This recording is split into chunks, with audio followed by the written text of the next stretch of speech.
Welcome to the Big D Breakdown, your home for all things Dallas Cowboys. From news, reactions, and more. This is the Big D Breakdown. But first, we'd like to thank our sponsor, Pondex, for sponsoring this episode. Check them out today at pondex.com. Use the promo code Larry21 for 10% off your first purchase. And now on to our first topic. Dak Prescott can never be this bad ever again. Dallas Cowboys came into Sunday's matchup fresh off a huge Sunday night victory over the Vikings, and without Dak Prescott. That's where the good news stops for the last two Sundays, though. On this Sunday, and against the Denver Broncos team that had just traded away their star and arguably best player in Von Miller, the Cowboys were probably smelling themselves a bit too much. Never mind the generalities, though, there is one key takeaway from this ugly, embarrassing, and putrid loss. Dak Prescott can never be that bad again. Getting it out of the way, you can't blame the calf. If you're hurt, don't play. And if you play, you're not hurt. With that, he was terrible. He overthrew receivers, he wasn't sharp, and though he was being harassed by the Broncos' defensive front, he didn't make the plays he typically can make, and needs to be made by your franchise guy. You don't have to go to the analytics of it all or the numbers, but if you must. The Cowboys didn't score their first touchdown or points of the game even until the fourth quarter. Up until that point, a drive that started with 6:32 left in the fourth, Prescott was something like 9-26 with no touchdowns, an interception, and around 100 yards or just a bit over. The two meaningless touchdown drives saw him go around 11-16 for 130, which only emphasizes the poor showing that it was his total 19-39 performance for just 232 yards. Again, you didn't need the numbers to see that he was awful on Sunday, but they certainly didn't do him any justice. You could point to the defense allowing Denver to do a lot of whatever they wanted, but with a 41 to 18 minute time of possession discrepancy for the two offenses, that too is on the Cowboys offense and inevitably Dak Prescott. You can blame some of the wanky calls, such as the punt block fiasco, which totally makes sense, by the way, but is an absolute killer. However, with the way Dak had played all game, that still may have only been a field goal on one of the only scores prior to the fourth quarter. Yes, it could have shifted momentum, but you play the cards you are dealt. On Sunday, Prescott's poker face got him busted, and so it was the fate of his team. There are a few positives to take away from a game like this, being blanked when you are one of the top offenses in the league, if not the best. For optimism's sake, you hope to get these kinds of games out of the way earlier than later, while hopefully it operates like that for them. Yes, the cliche wake-up call, and it certainly qualifies to be that. This can't happen again if they want to win big this year, plain and simple. That stands for the entirety of the Dallas Cowboys as a whole team, and certainly Dak Prescott. The team, though, needs him to be better so they can, in turn, be their best. And now on to our second topic. Abysmal games can and will happen. It has been years since the Dallas Cowboys put up such an abysmal game.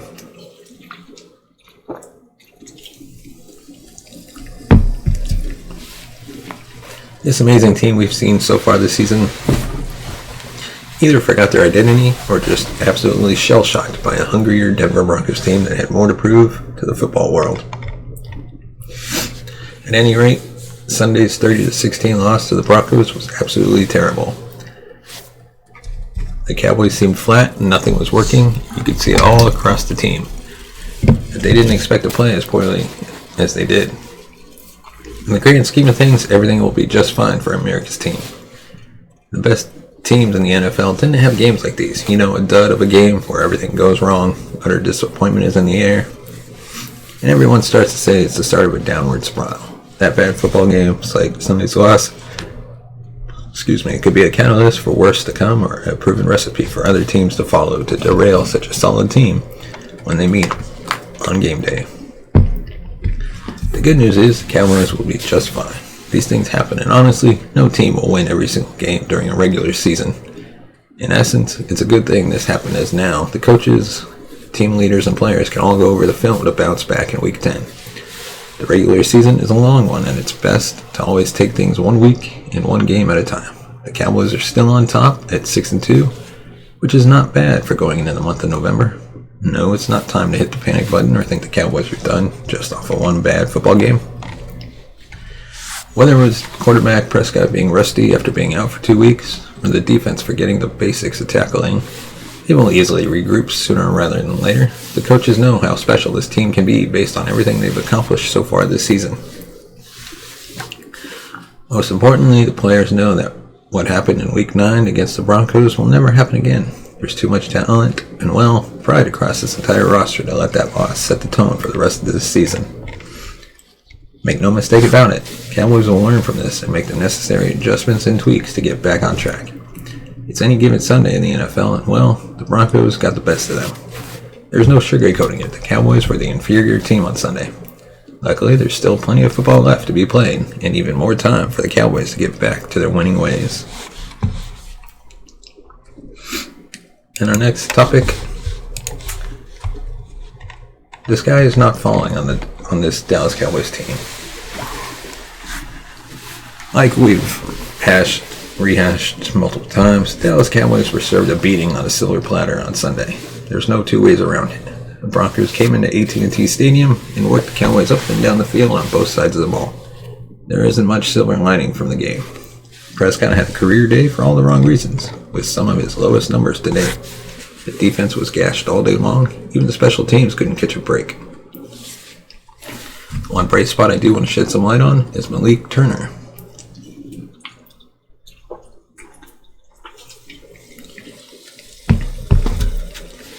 The Cowboys' fourth wide receiver showed a lot of heart and fight by still playing hard and contributing 2 touchdowns late even though the game was out of reach. There is something to take from that.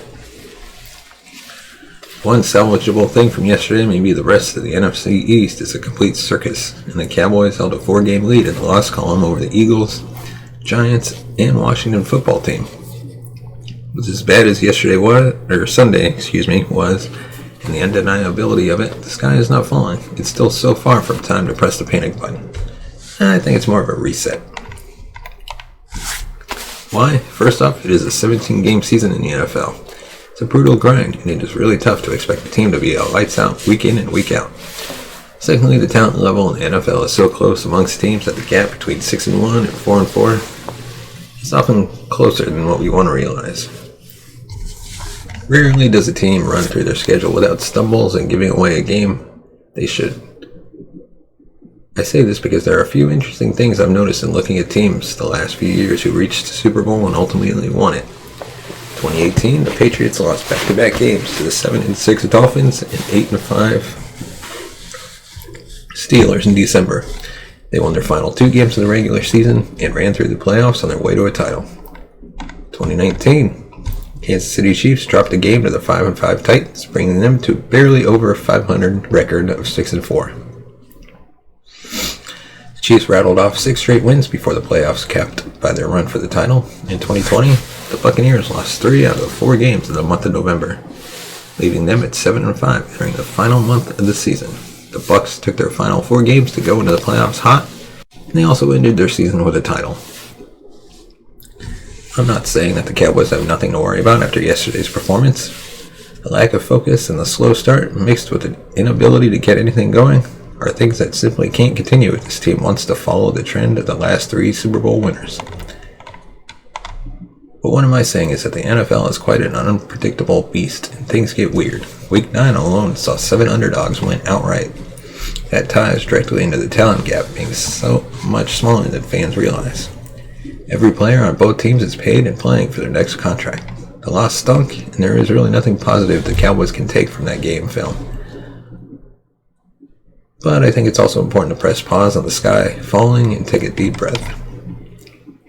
The Cowboys are still a good team. They're still going to be in contention throughout the season. They'll still be in the picture when we enter the final month of the season and the playoffs.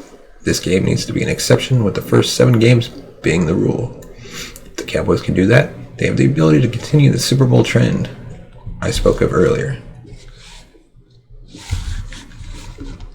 And our final topic,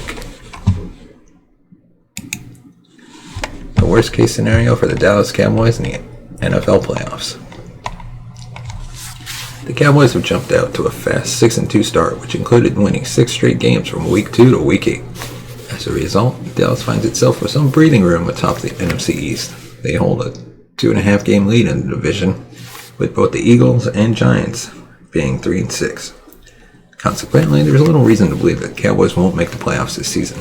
Prescott and the offense have been better than ever, except for this past Sunday. And the defense has been much improved from a season ago thanks to the defensive corner Dan Quinn. Prescott has thrown for over 2,000 yards, 18 touchdowns, while only throwing 5 interceptions.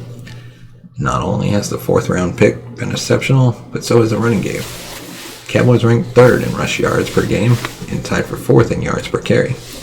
Both running backs rank in the top 25th in rushing yards this season. Despite the terrible offensive performance against the Broncos, this offense is still one of the best in the league. Their 30.1 points per game are the 3rd highest in the league, behind the Buccaneers and the Cardinals. On the other side, the defense has been much better than people had probably imagined. Although the Cowboys rank towards the bottom of the league in yards per play allowed, they have cleaned up many things on the defensive side, especially in the run game. A season ago, this run defense gave up 158.8 yards on the ground per game. Now that number is at 101. The improvement of the run defense could be because of Dallas' offense controlling most of the game and getting out to early leads. However, this unit is only giving up 4.3 yards per carry compared to 5 last season. With the Cowboys' early success, it's never too early to look ahead to the postseason. As a matter of fact, 538 gives Dallas a 95% chance to make the playoffs and a 91% chance to win the division. However, they only give America's team a 6% chance of winning the Super Bowl, the 5th best odds in the NFC.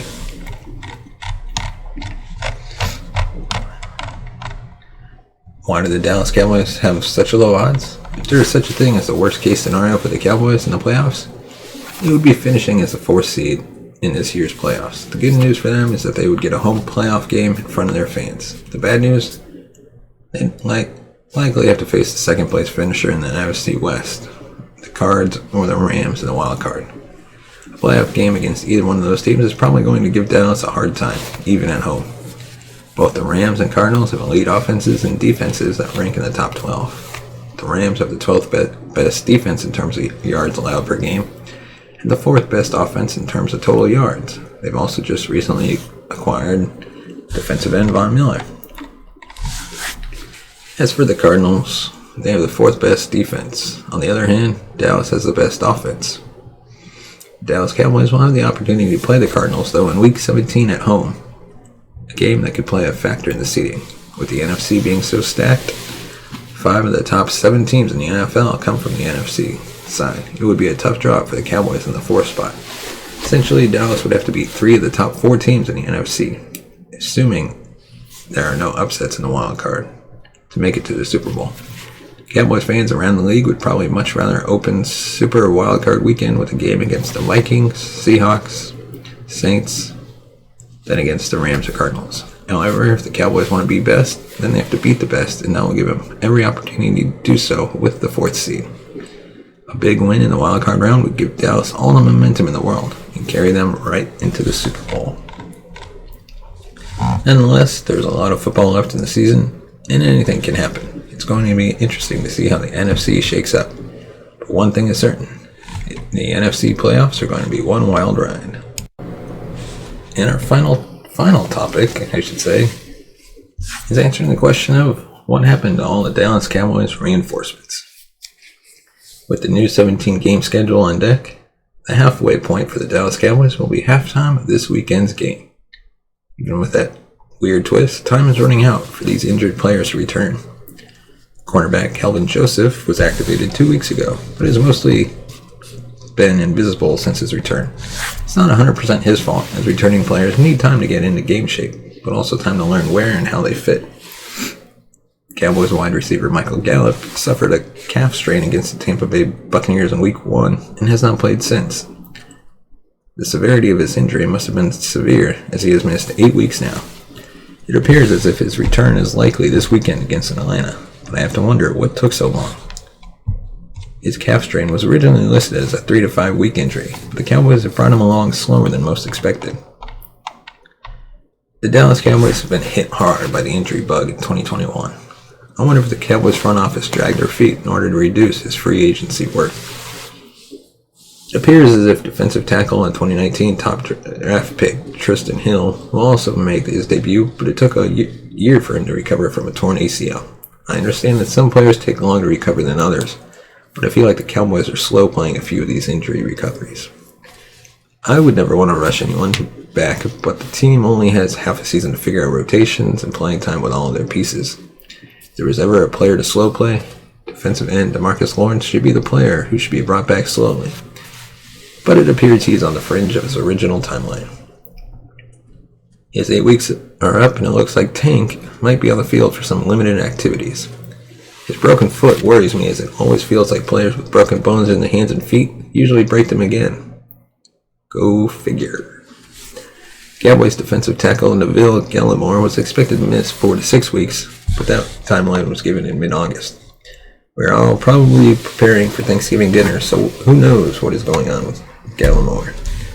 I know he would be a tremendous help at this point of the season, especially against the run, but his replacements should turn the interior of the defensive line into a platoon of fresh bodies rather than sole possession upon his return. His presence could provide the defense with a much-needed boost, especially after the Brent Urban injury. Speaking of the injury to Urban, was listed as a tricep injury, so good luck trying to figure out when he will be back. I will say, Urban was missed last week against Denver. That means of my projected starting defensive line group of Randy Gregory, Brent Urban, Neville Gallimore, and DeMarcus Lawrence, only one player is available to play. How many teams can lose that many people and still operate as a contending team? I understand that different injuries heal differently on different people, but time is running out on the Cowboys to field the team they envisioned at the beginning of the season. And that is all we have for this episode of the Big D Breakdown. You can find us on Facebook and Twitter at Big D Breakdown. If you want to support the show and help us grow our content, bring in new hosts, more writers, you can buy us a coffee at buymeacoffee.com/thebigd. Thanks for watching. Be sure to hit the subscribe button and give us a thumbs up if you like the video. See you next time.